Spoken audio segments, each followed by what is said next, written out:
everyone, so this is the final video review for this week, and this is for The Chosen One by T.B. Markinson, which was my paperback read. For any of you that didn't see the introduction video last week, this is what the book looks like, and this is what I was reading.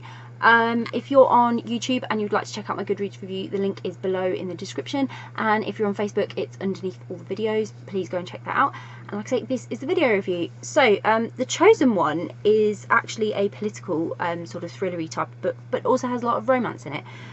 So it follows Ainsley, who's at college, and she meets a girl called Maya, and they have no idea just how connected they are already. And this is the world of politics for you, isn't it? You know, politics is very intense in terms of the scandal, and this book absolutely filled with scandal, so much scandal interwoven into this plot. And the best thing is, you don't know about the scandal till near the end.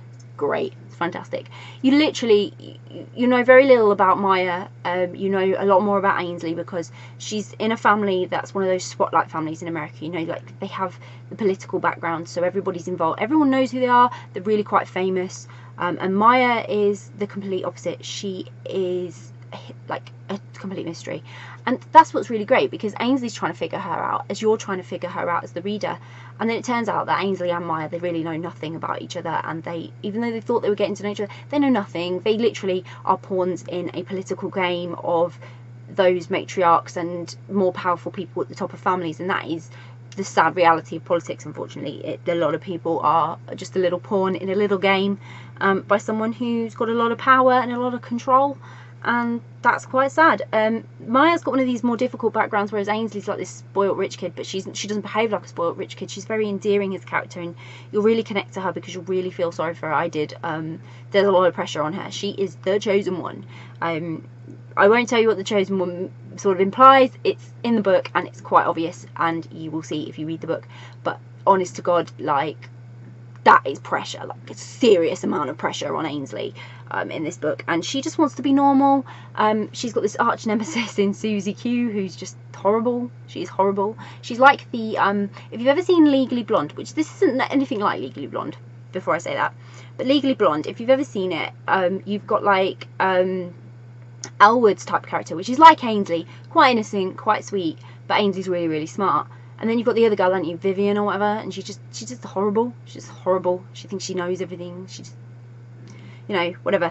And that is what Susie Q's like. She's just horrible. She's just, I hate her. She's horrible to Ainsley, and she shouldn't be horrible to Ainsley, because Ainsley's the cutest little bug, and she really needs a big cuddle, which is why Maya's great. Maya is great because she just comes in and she accepts Ainsley for Ainsley. She's not really interested in all this fame and stuff that goes with the Ainsley's Carmichael name. You know, she doesn't care. She doesn't care. She just wants her friend, and they're friendly, and they're both exploring their relationship and feelings, and it's all very complex, very, very complex, as politics gets. But it was a really enjoyable story, and it kept me really gripped. I found it very difficult to put the book down, and I really enjoyed reading it. Like, I got so sucked into the story. And with T.B.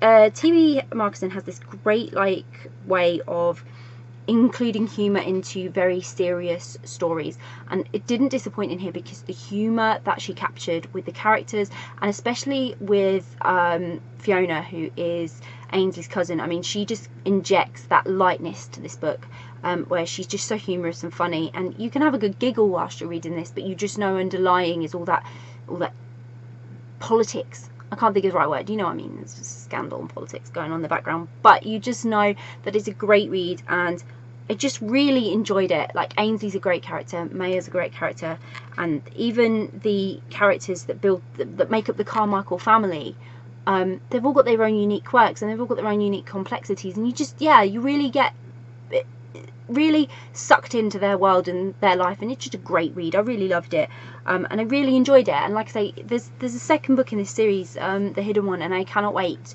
to see what that's all about and what that all means. And I think I have some ideas now that I've read this one, so I'm really looking forward to finding out whether I'm right or not. That's the other thing I like to guess at. I love books where you can sort of really build up a story and maybe, you know, start speculating on what could be happening in the future. So it was a really great book and I really enjoyed it. I'll pop a link in the description so you can go and grab a copy. It's a gorgeous book, it's lovely, it's got a lovely matte feel and everything, like I said in the introduction video, and it just looks amazing. It's just a beautiful book, and it's so beautifully written. It's really, really good, intriguing story, will not disappoint you at all. Great book. So like I say, I'll pop a link in the description. Go grab a copy because you know you want one. And if you've read it, please let me know what you thought. I'd love to know your thoughts on sort of the story, the plot, the characters, everything, because it was really good. And if you are going to read it, or if it's on your to read list, again, I would love to hear from you, because I'd love to know who else is sort of really intrigued by books like this. And it's definitely a different offering from T.B. Markinson. I've read the Woman Lost series, which is more humour and romance, and this, although it has romance, has that lovely political and very researched background into it, to make it right, which is just great.